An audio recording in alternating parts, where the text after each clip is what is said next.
She thought she was untouchable. But one cartoon, just one, cracked the glass castle wide open. In Montecito, the roses still bloom, the designer gates still gleam.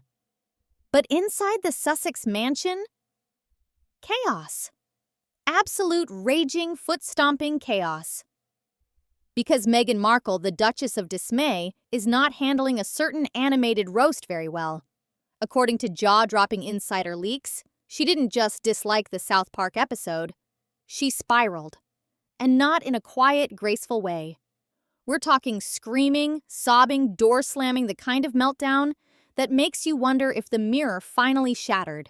Now, let's get real. South Park doesn't do gentle. They don't imply. They don't suggest. They roast. They incinerate. And Meghan. She got the full flame. The worldwide privacy tour episode didn't just poke fun. It carved up the hypocrisy with surgical precision. Meghan's cartoon doppelganger running around with a "We want privacy" sign while demanding interviews, publishing books, and chasing attention like it's the last Chanel bag on sale. Ouch! But here's the twist. The world didn't cringe. It laughed, and not politely, uproariously. Twitter exploded. YouTube lit up. Even late-night hosts who usually tiptoe around Meghan's name had a field day. For once, everyone seemed to agree. The satire didn't lie. It exposed. And Meghan? She couldn't handle it. Sources from inside the Sussex circle claim Meghan's reaction was nothing short of volcanic. She reportedly marched through the house yelling, "They made me look stupid! They're making fun of me!" And let's be honest, when even your animated self is too on the nose to dismiss, you've got a branding problem. Especially when the show nails the eye roll, the tone, the self-importance. They didn't need to exaggerate. Real life gave them all the material. And what did Meghan do next? Lawyer up. Yep. First instinct? Attack. Damage control mode activated. She supposedly ordered her legal team to do something, anything. But the reality? South Park is protected under parody law. Ironclad, untouchable. Not even the Duchess of Lawsuits can swing her gavel here. And when Harry, ever the deer in headlights, apparently told her to just ignore it, insiders say she lost it even more. "You're not defending me," she allegedly snapped. "You're letting them humiliate me." Poor Harry. Trapped between animated satire and an actual domestic storm. Blink twice if you need help, mate. But the biggest sting? Hollywood's silent reaction. Executives, the same ones who once tripped over themselves to partner with Meghan, are now laughing behind closed doors. A source from a top streaming giant reportedly said, "It changed everything. We realized you can mock her now, and no one's getting canceled for it."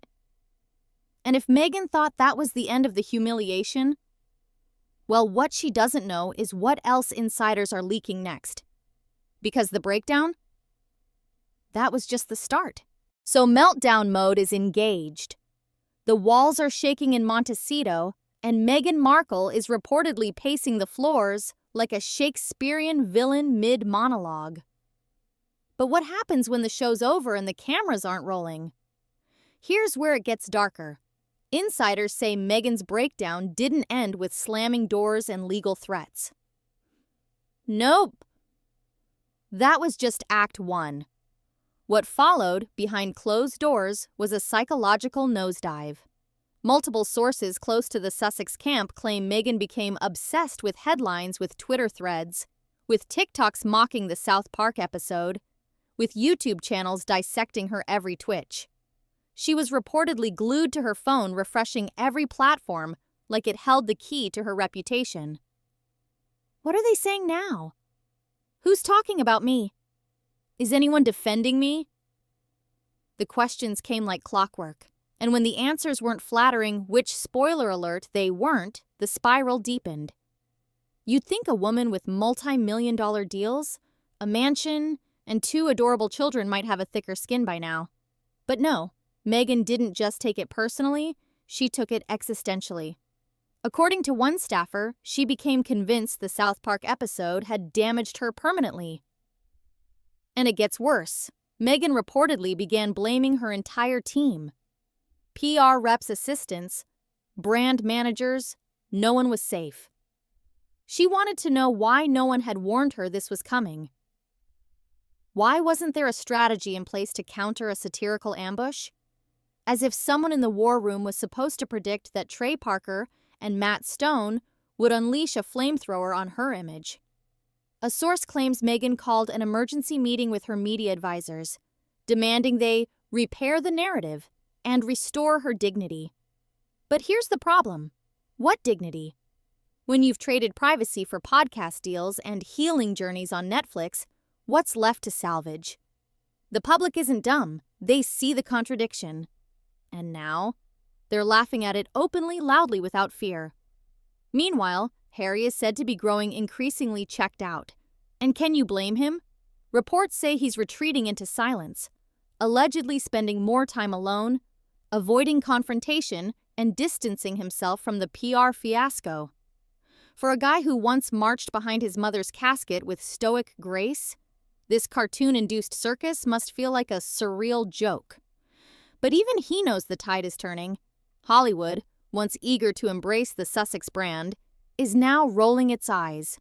One producer even told The Hollywood Reporter anonymously, "Of course, it's not worth the drama, the brand's too messy, and now it's a punchline." Yikes. Even worse for Meghan, the vultures are circling from inside the industry. Executives who once wouldn't dare criticize her are now whispering about diva clauses, unrealistic demands, and narrative control freakouts. One PR insider described her as completely unmanageable. Think about that. In a business where narcissism is practically expected, Meghan Markle is reportedly too much. That's saying something. Word is, even Archwell the Sussex's nonprofit-turned-brand empire is feeling the tremors. After the Spotify deal was quietly axed and Netflix began reassessing future content plans, the once powerful Sussex media machine is coughing, sputtering, and possibly on life support. But here's the real kicker: Meghan allegedly still doesn't see the problem. To her, she's not the overexposed duchess crying hypocrisy on national television.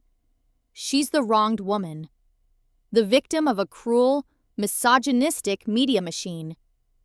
The same old script. Blame the patriarchy, blame the racism, blame the tabloids. Never, ever blame herself. But as one sharp-tongued critic put it, you can't demand privacy while selling your trauma by the gigabyte. That's not feminism, that's business. And business is drying up. And yet, just when it seemed like the storm was starting to settle, another insider came forward with an even more disturbing revelation.